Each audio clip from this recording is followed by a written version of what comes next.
Përshëndetje të nderuar teleshikues, ku takuam sërish në këtë edicion informativ ku ne vjen juftoj që të ndiqni informacionet e përgatitura. Qytetarët zhvilluan protestën e 42 kundër qeverisë së kryeministrit Edi Rama, ndërsa në Tubim u bashkuan edhe përfaqësues të diasporës. Protestuesit përsëritën kërkesën për dorëheqjen e kryeministrit dhe ndryshim politik, duke vijuar marshimin në rrugët kryesore të Tiranës. Gjatë javës së protestës, qytetarët kanë shprehur pakënaqësitë e tyre përmes sloganeve kundër qeverisë dhe klasës politike. Qytetarët zhvilluan protestën e 42 në kundër të qeverisë kryeministrit Edi Rama, duke mbajtur të pandryshuar kërkesën kryesore për largimin e kreut të ekzekutivit. Në tubimin e së shtunës morën pjesë edhe shqiptar nga diaspora, të cilët u bashkuan protestuesve në mbështetje të kauzës së tyre. Organizatorët deklaruan se lëvizja qytetare do të vijojë, ndërsa kërkesa për ndryshim politik dhe institucional mbetet e njëjtë. Edhe një natë më parë, protestuesit kishin marshuar në disa prej akseve kryesore të kryeqytetit, duke përsëritur thirrje për dorëheqjen e Ramës dhe duke shprehur pakënaqësinë e klasës politike. Gjatë 42 ditëve në protestë, qytetarët kanë përdorur një sër sloganesh kundër qeverisë, duke ngritur shqetësime për korrupsion, funksionimin e institucioneve dhe situatën politike të vendit. Tubimet janë zhvilluar në një klim të tensionuar politike, kur një nga çështjet më të debatuara së fundmi ka qenë edhe vendimi i qeverisë për të akorduar 4 milion euro nga fondi rezerv për organizimin e koncertit të reperit amerikan Kanye West. Protestuesit e kanë kundërshtuar këtë vendim duke argumentuar se fondet publike duhet të orientohen drejt problematikave që prekin qytetarët çdo ditë, si ekonomia, shërbimet publike dhe nevojat sociale. Ndërkohë, organizatorët kanë bërë të ditur se protesta do të vijojë edhe në ditët e ardhshme, duke kërkuar përmbushjen e kërkesave të tyre politike.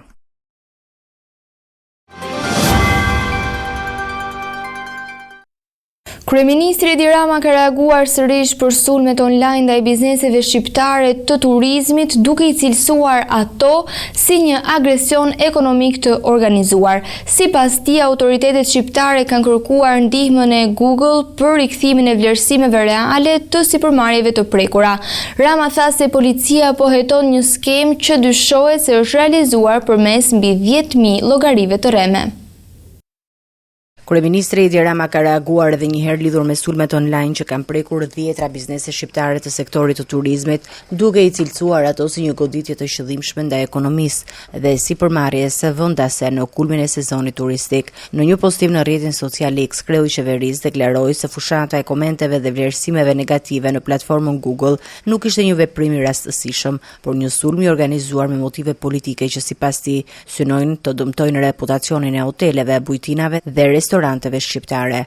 Ekonomia jone e turizmit u godit pabesisht nga terrori digital, mbi sipërmarrjen pritëse në kulmin e sezonit. Një organizim i motivuar politikisht u kthye në agresionin ekonomik kundër vendit dhe familjeve që jetojnë në turizëm. Kryeministri hodhi akuzat të drejtpërdrejta ndaj organizatorëve të protestës që zhvillohej në kryeqytet, duke i bërë përgjegjës për organizimin e asaj që ai quajti terror digital ndaj industrisë së turizmit. Johona e një turpi alla shqiptarçe arriti deri në majën e piramidës së Google, ku autoritetet tona kërkuan ndihmë për të nxjerrë një sër sipërmarrjesh nga bloza e terrorit digital të ushtruar prej pengmarrësve të protestave të Flamingos, të cilët përmes 10.000 llogarive të hapura enkas organizuan dhe orkestruan një sulm të padëgjuar kriminal mbi hotele, bujtina, restorante, duke u hequr me dhunë yjet e mbledhura nga përshtypjet pozitive të klientëve. Sipas Ramës, policia e shtetit po vijon hetimet për të zbardhur të gjithë mekanizmin e sulmit, ndërsa autoritetet po punojnë për bashkëpunimin me kompaninë Google për rikthimin e vlerësimeve të palishme të sipërmarrjeve. Logjika e hurit dhe drurit që i ka dhënë protestës së ngjyrën e sorrave e zërin e korpave, nuk duan investitor të huaj, nuk duan biznese vendase, duan litar, burg, zjarr, tip naziskinësh me qeleshe komunistash me flamur në qaf, loro e balo të duar trokitur me pasion nga dështak zemrak, të rënë nga vakti, plot urrëtie, ligësi e mediokritet të pangushëllueshëm. Policia vijon me hetimet e skemës kriminale, ndërkohë që me ndihmën e Google-it, faqet e sipërmarrjeve po u rikthehen yjet e merituara me punë mund të madh. Nga verifikimet paraprake të policisë, rezulton se mbi 10.000 llogari të dyshuara si terreme kanë publikuar brenda një kohe të shkurtër komente dhe vlerësime negative mbi bizneset turistike me synim për të krijuar një perceptim të rrem dhe për të dëmtuar artificialisht imazhin e tyre në internet. Kryeministri Edi Rama ka publikuar pamje nga përgatitjet e skenës së koncertit të madh që do të mbahet mbrëmjen e sotme, duke cilësuar eventin një investim strategjik për turizmin dhe promovimin e Shqipërisë. Ai u përgjigj kritikave për koston e organizimit duke argumentuar se përfitimet ekonomike do të tekalojnë shpenzimet. Rama mbështeti qëndrimin e tij se aktivitetet e mëdha kulturore gjenerojnë të ardhura dhe rrisin imazhin ndërkombëtar të një vendi. Pak orë përpara zhvillimit të koncertit të shumëpritur, kryeministri Edi Rama ka ndarë në rrjetet sociale pamje nga skena ku do të mbahet eventi, ndërsa ka mbrojtur edhe investimin financiar të bërë për organizimin e tij. Në reagimin e tij, kryeministri Edi Rama e cilësoi koncertin jo vetëm një aktivitet artistik, por një mjet të rëndësishëm promovimi për Shqipërinë në arenën ndërkombëtare. Sipas Ramës, organizimi i një eventi të këtyre përmasave përfaqëson një fushatë marketingu global, e cila, nëse do të realizohej përmes metodave tradicionale të reklamimit, do të kishte një kosto shumë të lartë. Një koncert i kësaj përmase dhe i këtij artisti nuk është thjesht një ngjarje artistike, është marketing global për Shqipërinë, një reklam që do të kushtonte shumë më tepër, po të blihej në fushata tradicionale, edhe kjo nuk është një shpikje shqiptare, është mënyra se si veprojnë vendet më të zhvilluara të Europës, vetëm kush nuk do, se kuptojnë që ato 4 milion janë një investim i cili do të rikthehen nga mira vizitorë që në 48 orët e fundit janë shtuar në hotele, apartamente, restorante, bare, dyqane e taksi. Më shumë se 4 milion do të jenë të ardhurat që do të rikthehen edhe në vetë arkën e shtetit. Duke u përgjigjur kritikave për fondet e përdorura, ai argumentoi se investimi për 4 milion eurosh do të rikuperohet përmes rritjes së aktivitetit ekonomik që sjell fluksi i vizitorëve. Sipas tij, ditët e fundit të shënuar një shtim i pronotimeve në hotele, apartamente turistike, restorante, bare, shërbime, taksi dhe biznese që lidhen me turizmin. Ta paraqesësh një investim të tillë si para të hedhura në erë, është të mos kuptosh se të krijosh vlerë monetare nga ngjarjet kulturore e sportive, ndërkohë që e kundërta udhimi i koncertit do të ishte turpërimi i Shqipërisë dhe dëm i madh për imazhin e mezingritur të vendit tonë. Shqipëria nuk fiton duke u fshehur nga bota, Shqipëria fiton duke e sjell botën në shtëpinë e saj. Kryeministri theksoi se paraqitja e një investimi të tillë si një shpenzim i panevojshëm tregon mungesë kuptimi mbi ndikimin ekonomik që kanë aktivitetet kulturore dhe sportive në zhvillimin e një vendi. Ai shtoi se anulimi i një eventi të këtyre përmasave do dëmtonte imazhin e Shqipërisë dhe përpjekjet për të pozicionuar atë si një destinacion të rëndësishëm turistik dhe kulturor. Në përfundim të reagimit të tij, Rama u shpreh se zhvillimi i aktiviteteve ndërkombëtare është pjesë e vizionit për ta bërë Shqipërinë më të hapur ndaj botës, duke theksuar se promovimi i vendit realizohet duke sjellë vizitorë dhe ngjarje me jehon globale. Kryetari i Partisë Demokratike Sali Berisha deklaroi se protesta qytetare po tërheq gjithnjë më shumë mbështetje në arenën ndërkombëtare. Në bashkëbisedimin e përjavshëm me qytetarët në rrjetet sociale, ai përsëriti akuzat ndaj qeverisë për financimin e koncertit të Kanye West, duke e cilësuar vendimin antikushtetues. Kryetari i Partisë Demokratike Sali Berisha e ka përqendruar mesazhin e tij të radhës së protestave qytetare, duke deklaruar se ajo po fiton mbështetje në rritje në nivelin ndërkombëtar. Gjatë një bashkëbisedimi me qytetarët në rrjetet sociale, Berisha u shpreh se lëvizja e protestuesve po tërhiq vëmendjen dhe solidaritetin e forcave politike europiane, si edhe të qytetarëve të vendeve demokratike, duke e cilësuar atë një zhvillim me rëndësi për opozitën. Mund të them se kjo kryengritje po gjen mbështetje të gjerë në të gjithë spektrin politik europian, por dhe qytetarët e vendeve të lira të Europës. Berisha deklaroi se opozita do të dorëzojë së shpejti në prokurori një kallëzim penal mbi atë që ai e cilësoi si librin e kuq të Edi Ramës, The Albanian Files. Përfaqësuesit e protestës e kanë dorëzuar në prokurori akuzën e tyre, grupi parlamentar i Partisë Demokratike do ta dorëzojë së shpejti, por prokurori një akt akuzë mbi të gjitha veprat penale të kësaj dosje. Deklaratat e tij, kreu i Demokratëve ju rikthye edhe debatet për fondet e përdorura nga qeveria për organizimin e koncertit të artistit Kanye West. Në asnjë rrethant dhe në asnjë rast, një koncerti privat nuk mund të jepeshin parat e emergjencave të një vendi apo parat e rezervës së Këshillit të Ministrave. Këtë e bën vetëm ai që nuk pyet për kushtetut, vetëm ai që nuk ka asnjë interes të shtetit ligjor apo interes kombëtar, ka vetëm interesa personale. Me një grush servil është inkriminuar ministra, të cilët s'duhet pranonin kur të bëshin bashkautor në këtë krim. Berisha komentoi gjithashtu kablogramin e Departamentit Amerikan të Shtetit, e cila u është dërguar ambasadave amerikane për mbledhjen e informacionit mbi grupet e ekstremizmit të majt. Se ekstremizmi majt është një nga rreziqet më madhore të kohës. Dhe ato, si në Shqipëri dhe kudo që janë, përbëjnë një rrezik dhe kërcënim serioz për demokracinë, paqen në këto vende.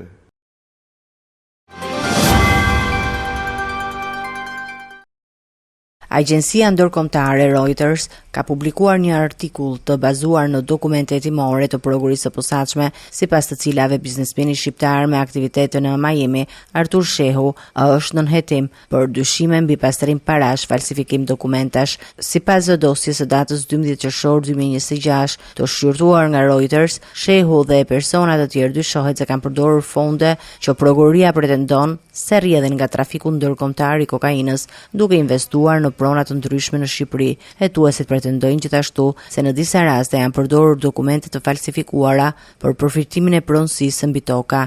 Në raportim thuhet se në muajin prill, Artur Shehu ja shiti tokën kompanisë Albanian Land Development, e cila është në pronësi të zhvilluesve të projektit Sazan Real Estate Development dhe investitorë të tjerë që mbështesin resortin e planifikuar nga Jared Kushner në zonën e Zvërnecit. Megjithatë, Reuters nënvizon se në dosjen e SPAK nuk ka asnjë pretendim për shkelje ligjore ndaj Jared Kushner, kompanisë Sazan Real Estate Development dhe investitorëve të përfshirë në projekt. Agjencia shton se nuk ka gjetur asnjë provë që këta investitorë të kenë qenë në dieni të dyshimeve ndaj Shehut në momentin e blerjes së pronës.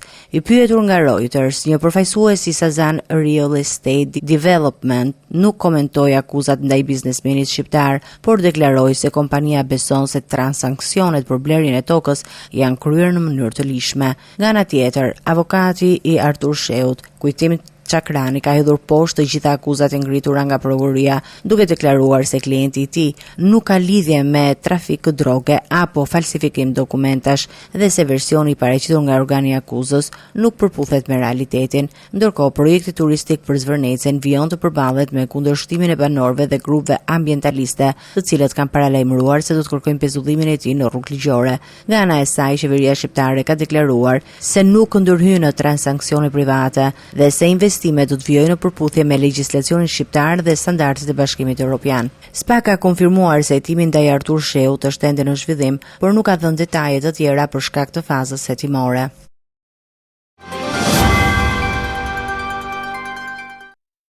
Hetimet për vrasjen e Ilir Gjinit në Laç kanë zbuluar një armë të dytë zjarri pranë vendit të ngjarjes. Revolveri i sekuestruar është dërguar për ekspertizë balistike, e cila pritet të sqarojë nëse është përdorur gjatë krimit. Policia dyshon se në vendngjarje kanë qenë të pranishëm edhe persona të tjerë, ndërsa në kërkim vijon të jetë Emilian Suti, i dyshuar si autor i vrasjes. Hetimet po fokusohen në zbardhjen e plotë të dinamikës dhe motiveve të ngjarjes. Një zhvillim i ri është shënuar në hetimet për vrasjen e Ilir Gjinit. Ngjarja e ndodhur mbrëmjen e 9 korrikut në lagjen Erdogan në qytetin e Laçit. Gjatë kontrolleve të imtësishme në zonën e krimit, policia ka gjetur një armë të dytë zjarri, e cila dyshohet se mund të ketë lidhje me ngjarjen. Sipas burimeve hetimore, arma, një revolver, u zbulua pas veprimeve të grupit hetimor dhe informacioneve të marra nga personat e shoqëruar në polici. Ai është sekuestruar dhe është dërguar për ekspertizë balistike, e cila do të përcaktojë nëse është përdorur gjatë ekzekutimit, kujt i përket dhe nëse në vendin e ngjarjes ka pasur shkëmbim zjarri. Hetuesit po punojnë mbi pistën se në momentin e vrasjes nuk kanë qenë të pranishëm vetëm viktima dhe autori i dyshuar, por edhe persona të tjerë që mund të kenë marrë pjesë ose të kenë asistuar në konflikt. Për ekzekutimin e Ilir Gjinit, vijojnë të jenë në kërkim Emiliana Suti, e cila dyshohet se ka qelluar 7 herë në drejtim të viktimës, sipas hetimeve paraprake, 2 prej plumbave kanë prekur organet jetësore duke i shkaktuar vdekjen. Burimet pranë grupit hetimor bën me dije se viktima dhe autori i dyshuar ishin fqinj dhe të dy njiheshin nga autoritetet me precedent penal. Një nga pistat kryesore të hetimit lidhet me një konflikt të mëparshëm mes tyre, i cili dyshohet se ka nisur jashtë territorit shqiptar dhe mund të ketë lidhje me veprimtari kriminale. Emilian Suti rezulton me një të kaluar të pasur kriminale. Ai është dënuar më herët për kanosje për shkak të detyrës dhe armbajtje pa leje, ndërsa është arrestuar edhe në Belgjik për vjedhje. Rreth 15 vite më parë ai shpëtoi një atentati pranë komisariatit të Kurbinit, ku u qellua me armë zjarri gjatë një daljeje me leje nga burgu. 6 të mitur kanë mbetur të plagosur në një aksident të ndodhur në zonën e Fanit në Mirdit, pasi automjeti që drejtohej nga një 16 vjeçar doli nga rruga dhe u përplas me një shtyll. Të plagosurit, të gjithë të afër mes tyre, u dërguan në Spitalin e Traumës në Tiranë, ku ndodhen jashtë rrezikut për jetën. Një 12 vjeçar dyshohet se ka pësuar thyrje të legenit, ndërsa 2 të miturit e tjerë kanë marrë fraktura. Policia ka nisur hetimet, ndërsa 16 vjeçari është proceduar sipas ligjit. Një aksident me pasojë plagosjen e 6 të miturve është regjistruar mbrëmjen e së premtes në zonën e Fanit në Mirdit, pasi një automjet i drejtuar nga një 16 vjeçar humbi kontrollin dhe u përplas me një shtyll. Sipas informacioneve paraprake, i mituri kishte marrë automjetin pa leje dhe gjatë lëvizjes nuk ka mundur ta mbajë në kontroll, duke shkaktuar aksidentin. Në automjet udhtonin dhe 5 të mitur të tjerë, të gjithë të afër me njëri tjetrin. Si pasojë e përplasjes, të 6 fëmijët pësuan lëndime të ndryshme. Më e dëmtuara është një vajzë 12 vjeçare, e cila dyshohet se ka pësuar frakturë në legen, ndërsa 2 të mitur të tjerë kanë marrë fraktura në gjymtyr, 4 fëmijë të tjerë kanë pësuar dëmtime të lehta dhe mesatare. Pas të dhënies së ndihmës së parë në spitalin lokal, të plagosurit u transportuan me 6 autoambulanca drejt Spitalit të Traumës në Tiranë për trajtime të specializuar. Burimet mjekësore bëjnë me dije se të gjithë ndodhen jashtë rrezikut për jetën. Menjëherë pas aksidentit, në vendngjarje mbërriten shërbimet e policisë dhe grupi hetimor, të cilët kryejnë veprime procedurale dhe nisën hetimet për zbardhjen e plotë rrethanave të ngjarjes. Ndërkohë, 16 vjeçari është proceduar sipas dispozitave ligjore, ndërsa hetimet vijojnë për të përcaktuar përgjegjësitë dhe shkaqet e sakta të aksidentit.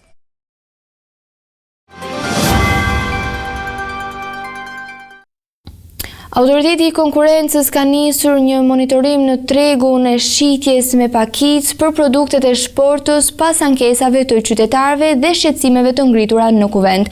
Procesi do të analizojë çmimet shitje dhe strukturën e konsumit në supermarketet kryesore që operojnë në vend. Subjekteve tregtare u është kërkuar të dorëzojnë të dhëna të detajuara për periudhën janar 2025 qershor 2026. Çmimet e produkteve bazë të konsumit kanë hyrë në fokusin e autoriteteve të konkurrencës, i cili ka nisur një proces monitorimi të tregut të shitjes me pakicë për produktet e shportës. Vendimi vjen pas shqetësimeve të shprehura nga qytetarët dhe diskutimeve të zhvilluara në Kuvendin e Shqipërisë për nivelin e çmimeve të produkteve të konsumit të përditshëm. Monitorimi do të përfshijë supermarketet kryesore që operojnë në tregun shqiptar dhe synon të krijojë një pasqyrë të plotë mbi mënyrën se si kanë evoluar çmimet, shitjet dhe sjellja e konsumatorëve gjatë periudhës 1 janar 2025 deri në qershor të vitit 2026. Në kuadër të këtij procesi, autoriteti i konkurrencës u ka kërkuar subjekteve tregtare të paraqesin të dhëna mbi vlerën totale të shitjeve për vitin 2025 dhe gjysmën e parë të vitit 2026. Gjithashtu, kompanive u është kërkuar lista e 30 produkteve që kanë peshën më të madhe në xhiron e tyre, të cilat do të nënshtrohen një analizë krahasuese. Sipas institucionit, objektivi kryesor është të vlerësohet nëse ky segment i tregut funksionon në kushte të drejta konkurrence, të evidentohen tendencat të çmimeve dhe të identifikohen raste që mund të kërkojnë ndërhyrje në bazë të ligjit për mbrojtjen e konkurrencës. Autoriteti i konkurrencës deklaron se do të vijojë angazhimi për garantimin e tregjeve transparente dhe konkurruese me syne mbrojtjen e interesit publik dhe lehtësimin e barrës ekonomike për konsumatorët.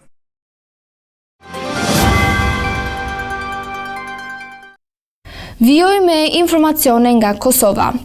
Kryeministri në detyrë i Kosovës Albin Kurti e ka cilësuar konstruktiv raundin e parë të konsultimeve me drejtuesit e PDK-s dhe LDK-s për krijimin e institucioneve të reja. Ai tha se është ende herët për të folur për rezultate konkrete, por shprehu optimizëm për vijimin e dialogut.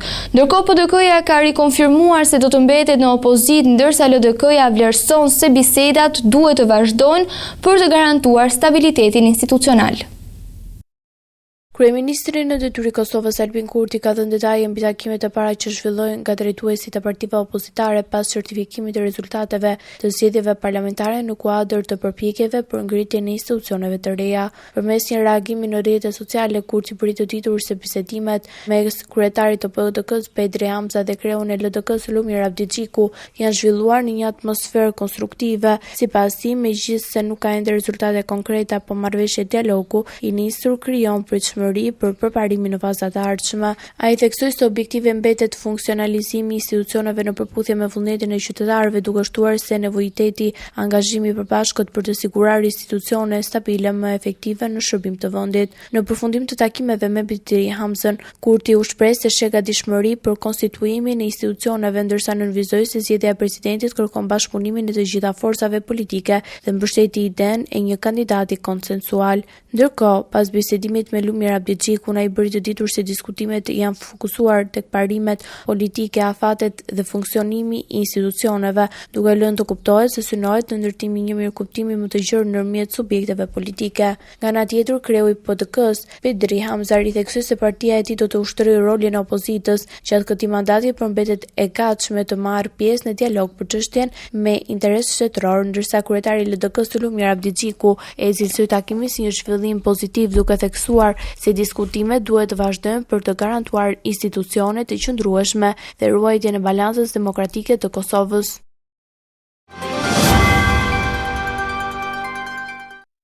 Të nderuar teleshikues, në vijim juftoj që të ndiqni parashikimin e motit për ditën e nesërme. Territori shqiptar për datën 12 korrik 2026 do të karakterizohet nga kushte atmosferike relativisht të qëndrueshme me dominim të kthjellimeve dhe intervale të gjata me diell në pjesën më të madhe të vendit. Në relievet malore gjatë orëve të pasdites pritet mbramësira të lehta deri mesatare, kalimtare, por pa reshje që do të jenë të pakta dhe të izoluara. Paraditja do të jetë kryesisht me diell në të gjithë territorin, ndërsa në zonat e izoluara do të ketë mbramësira të pakta kalimtare. Pasditja vijon me mod të ngrohtë, ndërsa në zonat malore lindore nuk përjashtohen reshje të izoluara afat shkurtra. Temperaturat minimale pritet të zbresin deri në 16 gradë Celsius, ndërsa maksimale do të arrijë deri në 35 gradë. Gjatë ditës pritet rreth 9 deri në 11 orë me diell. Era do të fryhet lehtë nga drejtimi veri perëndimor me shpejtësi 2 deri në 6 metra për sekond. Deti do të ketë dallgëzim të ulët rreth 1 deri në 2 ballë. Indeksi ultraviolet për Tiranën pritet të jetë i lartë rreth 8. Sipas të dhënave astronomike, lindja e diellit në Tiranë do të jetë rreth orës 5:11 minuta, ndërsa perëndimi rreth orës 20:22 minuta. Temperaturat minimale dhe maksimale për disa qytete kryesore të Shqipërisë do të jenë si më poshtë. Shkodër 21 deri në 35 gradë Celsius. Kukës 18 deri në 31 gradë.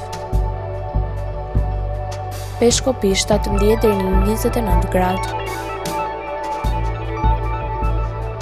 Tiranë 22 deri në 35 gradë. Durrës 24 deri në 32 gradë. Kavaj 23 deri në 32 gradë. Elbasan 22 deri në 35 gradë. Berat 22 deri në 35 gradë.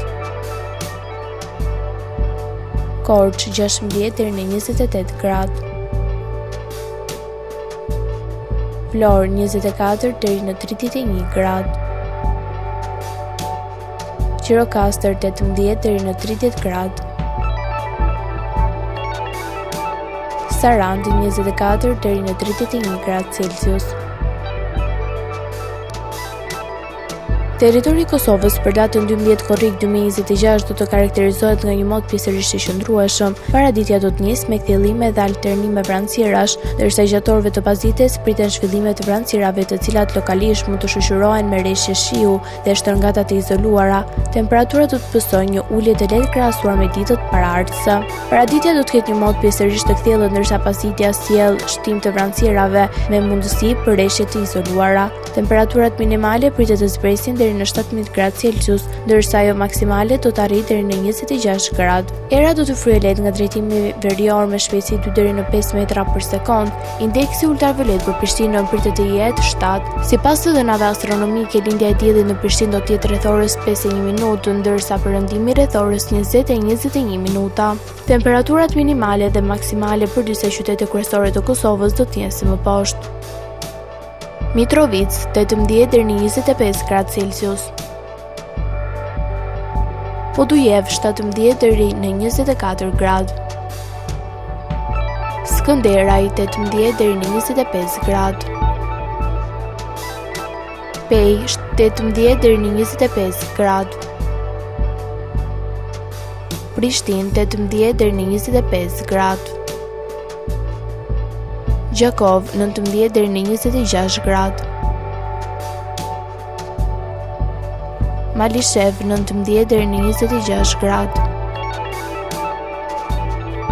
Gjilan 18 deri në 25 gradë. Ferizaj 18 deri në 25 gradë. Kaçanik 17 deri në 24 gradë. Suharek 19 deri në 26 gradë. Prizren 19 deri në 26 gradë Celsius. Të nderuar teleshikues, kjo ishte gjithçka që kishim përgatitur në këtë edicion informativ. Së bashku do të rishihemi në edicionet e ardhshme. Deri atëherë, miru takofshim.